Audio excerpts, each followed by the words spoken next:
Η μεγάλη στιγμή έφτασε. Αύριο Κυριακή, 25 Φεβρουαρίου, θα γίνει η έναρξη των καρναβαλικών εκδηλώσεων για το Καρναβάλι Σοφάδων 2024.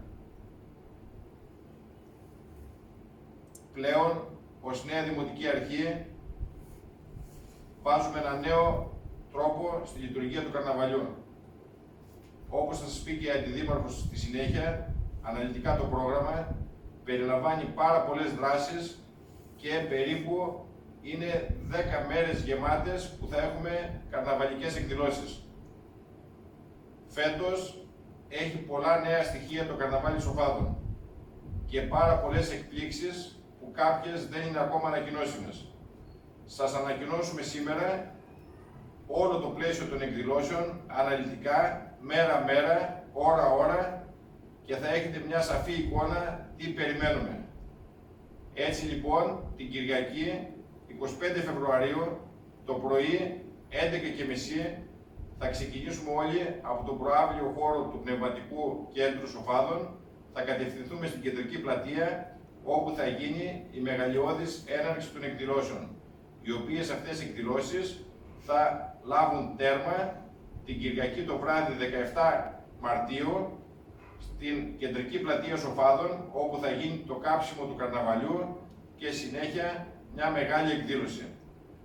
Εύχομαι λοιπόν όλοι να συμμετέχετε σε αυτές τις εκδηλώσεις, να ζήσουν τα παιδιά στιγμές μοναδικές που πραγματικά θα δώσουν μια άλλη πνοή στον τόπο, μια άλλη χαρά σε όλους μας και θα είναι πραγματικά η έναρξη των νέων πολιτιστικών εκδηλώσεων όπως τις έχουμε φανταστεί, όπως έχουμε σκεφτεί, να έχουμε μια διαφορετική άποψη για τον τόπο μας. Κυρία Ληφτήρα, έχετε το λόγο από μένα για να ανακοινώσετε αναλυτικά το πρόγραμμα των εκδηλώσεων που πραγματικά πιστεύω θα ικανοποιήσει όλους και όλες. Σας ευχαριστώ πολύ και σας περιμένουμε όλους να είστε εδώ κοντά μας, δίπλα μας, για να ζήσουμε μαζί με ξέφρενους ρυθμούς όλες τις ημέρες των καρναβαλικών εκδηλώσεων. Σας ευχαριστώ, Δήμαρχε. Καλημέρα και από μένα. Με αφορμή το φετινό καρναβάλι του Δήμου Σοφάδων, συναντιόμαστε όλοι μας και γινόμαστε μία όμορφη παρέα για το ταξίδι που πρόκειται να ξεκινήσει στις 25 Φλεβάρι στην πλατεία των Σοφάδων. Θα υποδεχτούμε τη μεικτή χοροδία, την μπάντα, θα πραγματοποιηθεί η εκδήλωση των συλλόγων με τα γαϊτανάκια και θα σημάνει η έναρξη του κρυμμένου θησαυρού.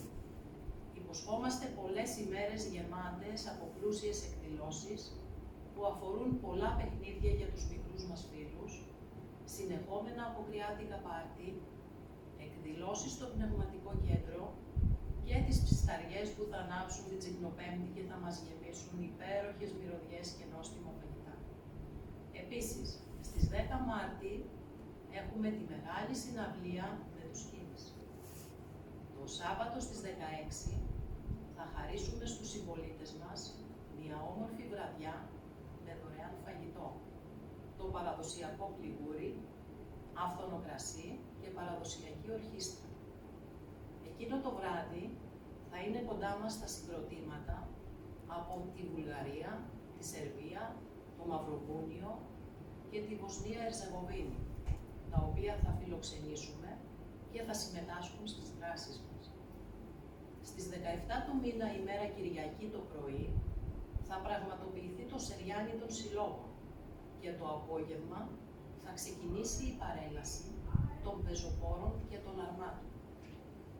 Η βραδιά θα κλείσει με το κάψιμο του βασιλιά Καρνάβαλου, που έχει συμβολικό χαρακτήρα. Εξορκίζει τα πνεύματα, αλλά επίσης κέρπονται τα πάθη, το μίσος, η κακία και η εχθρότητα ανάμεσα στους ανθρώπους και όλα αυτά με τη δύναμη της φωτιάς. Τελειώνοντας λοιπόν το καρναβάλι την επόμενη ημέρα, την Καθαρά Δευτέρα, ο Δήμος Σοφάδων σε συνεργασία με τους συλλόγους θα διοργανώσει δωρεάν πούλουμα σε 15 κοινότητες με τις παραδοσιακές λαγάνες, τις φασολάδες και τους χαλβάδες. Τα βαλκανικά συγκροτήματα θα μας συντροφεύουν και σε αυτή τη γιορτή. Το πρόγραμμα έχει ανέβει επίσημα στο site του Δήμου και ταυτόχρονα έχει μοιραστεί και σε έντυπη μορφή. Ζητούμε την καθολική συμμετοχή σας, γιατί το καρναβάλι των Σοφάδων ανήκει σε όλους εσάς. Είναι ένας θεσμός που μετρά 41 χρόνια.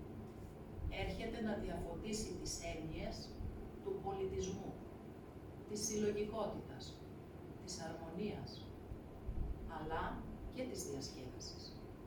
Έχουμε εναποθέσει όλες μας τις δυνάμεις για αυτό που αναμένετε να δείτε και να ζήσετε.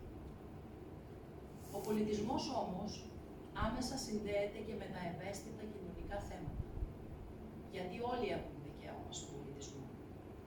Γεγονός που μαρτυρεί και τη συμμετοχή για πρώτη φορά διερμηνέα νοηματικής γλώσσας στην τηλεοπτική μετάδοση του καρναβαλιού, στέλνοντας έτσι το μήνυμα ότι διασκεδάζουμε μεν, αλλά έχουμε τη σκέψη και τη μέριμνα σε δύσκολα κοινωνικά ζητήματα της καθημερινότητας και προς τους συνανθρώπους μας που χρειάζονται στήριξη. Ο μόνος δρόμος λοιπόν να ανακαλύψουμε αυτόν που δεν μοιάζει με κανένα είναι να μην παραιτηθούμε ποτέ από την προσπάθεια. Σας περιμένουμε όλους με χαρά.